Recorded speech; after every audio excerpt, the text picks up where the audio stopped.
శ్రీగణేశాయ నమః. శ్రీగురుభ్యో నమః. శ్రీపాద శ్రీవల్లభ నృసింహ సరస్వతి దత్తాత్రేయ స్వామినే నమః.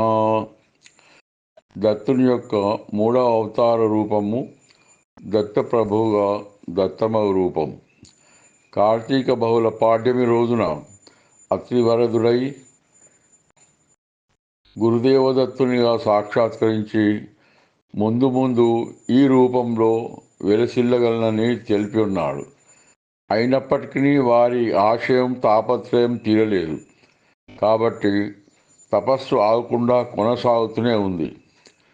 అందుకే రెండవ రోజు కార్తీక బహుళ విధియ రోజు తపస్సును విరమింపజేయాలనే నెపంతో మళ్ళీ వరదానం చేయాలనే ఆకాంక్షతో తిరిగి ప్రత్యక్షమై, హే అత్రిముని దంపతులారా, మీ అకుంఠిత భక్తితో మొక్కబోని దీక్షలతో చేసే విపరీతమైన మీ తపస్సు మరియు అనసూయ సాధ్వి చేసే సేవలకు మైమరిచి మళ్ళీ మీ ముందుకు వచ్చినాం. మీ ఇష్టమైనది కోరుకోండి అనగానే అత్రి మహర్షి ఆనందంతో అనసూయ వైపు చూస్తూ ఆమె మనోగతాన్ని అర్థం చేసుకొని ప్రార్థించినాడు. స్వామి, మా కోరిక మొదటి నుండి తెలుపుతూనే ఉన్నాం. అయినా మళ్ళీ అడిగినందుకు తెలుపుతున్నాము. మీ వంటి పుత్రుడు 3 లోకాలలో కీర్తి ప్రతిష్టలు పొందగల వారిని ప్రసాదించండి, అంతే చాలు అని కోరినారు. ఆ మాట పరమాత్మ విని ఇదివరకే అభయమిచ్చిన దాన్ని నిజం చేయదలిచి వెంటనే సాత్విక గుణమును ఆవహించుకొని, మహర్షి, మీ అభిమతం మేరకు మీకు ఇచ్చిన వరం ప్రకారము దత్తమవుతాము, మీ సేవకునిగా మారుతాను అని కార్తీక బహుళ విదే రోజున నిలిచాడు. ఈ విధంగా కార్తీక పౌర్ణమి, పాడ్యమి, విధియ 3 రోజులు 3 రూపాలుగా కనబడినాడు. మొదటగా యోగిరాజ్ దర్శనము, రెండవది అభయవరము, ఇప్పుడు మూడవది దత్తం కావడం. దత్తప్రభు కనబడగానే అత్రిమాముని తన తపస్సు విజయవంతమైనందుకు విజయ సూచికగా ఆ దివ్య రూపాన్ని స్తుతించి సాష్టాంగ నమస్కారం చేసి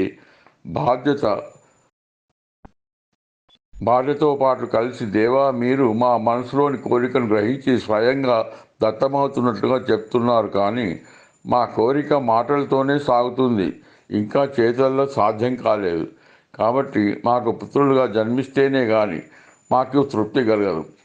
మీరు పుత్రులుగా జన్మించాలి, మీ సచ్చిదానంద స్వరూపాన్ని శాశ్వతంగా భూమిపై ఉంచాలి. ఇప్పటి వరకు స్వప్నంలో చూచిన రూపాలుగానే పాతవి గడిచిపోయాయి. అవి మాకు తృప్తి ఎలా కలిగిస్తాయి? అందుకే మాకేగాక భక్తులందరికీ భూమిపైన జ్ఞానభిక్షను ప్రసాదిస్తూ లోకులను తరింపజేస్తూ ఉండాలనేదే మా కోరిక. ఈ రీతి అభిప్రాయాలను తేటతెల్లంగా తెలియజేసినందుకు సంతోషించి అందరి జన్మలను తరింపజేయుటకు, లోక కళ్యాణం కొరకు ఈసారి భూమిపై తిరుగుతూ జ్ఞానబోధ చేయుటకు వచ్చే నెల అనగా మార్గశిర చతుర్దశి పుణ్యమ రోజున మీకు పుత్రునిగా అవతరించగలను. అప్పుడు మీ కళ సాక్షాత్కారము కాగలదని మీకు సంతోషం కలిగజేసిన తర్వాతనే లోక భ్రమణకు శ్రీకారం చుట్టగలనని వారికి గాఢంగా ఆశీర్వదిస్తున్నాయి దత్తము అగు ప్రతి ప్రభురూపంలో తెలియపరిచినాడు. ఇట్లు దంపతులకు ఆశను పెంచుతూ నిరాశ చెందక మీ సాధనలో ఉండగలరని తెలిపి, వారి ఓపికలకు పరీక్షలు పెడుతూ వారి పట్టుదలకు సంతోషిస్తూ చివరికి వారి ఆశ నెరవేర్చుటకు ఇంకా గడువును విధించి అభయమేగాక ఆశీర్వాదం చేసినాడు. అందుకే మనుషులకు నిరాశ అనేది ఒక శాపం. అది మనిషిని సాధనలో దిగజార్చుతుంది. దానిని దరిచేరనివ్వద్దు. సద్బుద్ధి ఆశలు మానవులను ఉన్నత స్థితికి చేర్చుతుంది. ఇది అందరూ గమనించి పాటించవలసిన సూత్రం. బాహ్య సాధనలు అనగా పూజలు, రామాయణ భాగవత కథా శ్రవణాలు, గీతాపారాయణాలు, తీర్థయాత్రలు మొదలైనవి. దీనికంటే మిన్న అయినటువంటి అంతర్సాధన కూడా చేయవలసి ఉంటుంది. దీనిని మర్చిపోతున్నారు. ఈ విషయం తెలియక అవకాశం వదులుకుంటున్నారు. పొందవలసిన మహాఫలాన్ని పొందకుండా జారవించుకుంటున్నారు. అందుకే ఏకాగ్ర జపతపాలు అవసరం.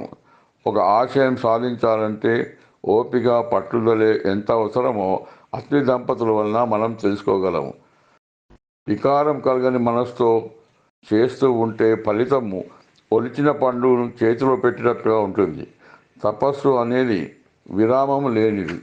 మనది కూడా ఒక తపస్సే అని తెలుసుకోండి. ఒక నెల చేసి విసుగుతో విరమించి మళ్ళీ ఆరంభించడం వలన చేసింది కూడా వ్యర్థమవుతుంది. మళ్ళీ లెక్క మొదటికి వస్తుంది. భక్తులంతా బాగుగా విచారించండి, అర్థం చేసుకోండి, గమనించండి. 16 మాసాలు నిర్విరామంగా అకుంఠిత దీక్షను అవలంబించి మనోరథాలను తప్పగా పొందండి. విసుగు, విరామం, క్రోధము వేటిని కూడా దరిరానీయకుండా ప్రశాంతముగా సాధించుకోండి. అలా చేస్తే భగవంతుడైన దిగి రాక తప్పదు. మానవ జన్మము వచ్చినందుకు అదృష్టంగా భావించండి. చివరిగా చెప్పే మాటలు జాగ్రత్తగా వినండి. భోజనం చేసి వెళ్ళాలంటే బయట చాలా పనులున్నాయి వెళ్తూ ఉంటారు. అది తప్పు. బయట 100 పనులున్నప్పటికీ వదిలిపెట్టగా భోజనం చేసి వెళ్ళాలి. బయట 1000 పనులున్నా అని వచ్చాక స్నానం చేస్తాయని వెళ్తుంటారు. అది తప్పు. 1000 పనులున్నను స్నానం చేసి వెళ్ళవలేను. 1,000,000 పనులున్నా అని తర్వాత వచ్చి భగవంతుని పూజిస్తానని వెళ్తారు. కానీ అది పెద్ద తప్పు. 1,000,000 పనులు ఉన్నప్పటికీ ముందు భగవంతుని స్మరణ, పూజ మొదలు చేసి బయటకు వెళ్ళాలి. ఇది శాస్త్రవచనం.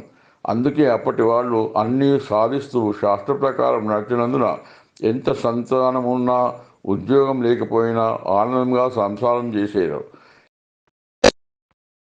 ఇప్పుడు అంతా కూడా అగమ్య గోచరంగా ఉంది. ఇంట్లో ఎంతమంది సంపాదించినా, పిల్లలు ఒక్కరే ఉన్నా ఆనందం లేక విడాకులు తీసుకొని పెటాకులు అవుతున్నారు.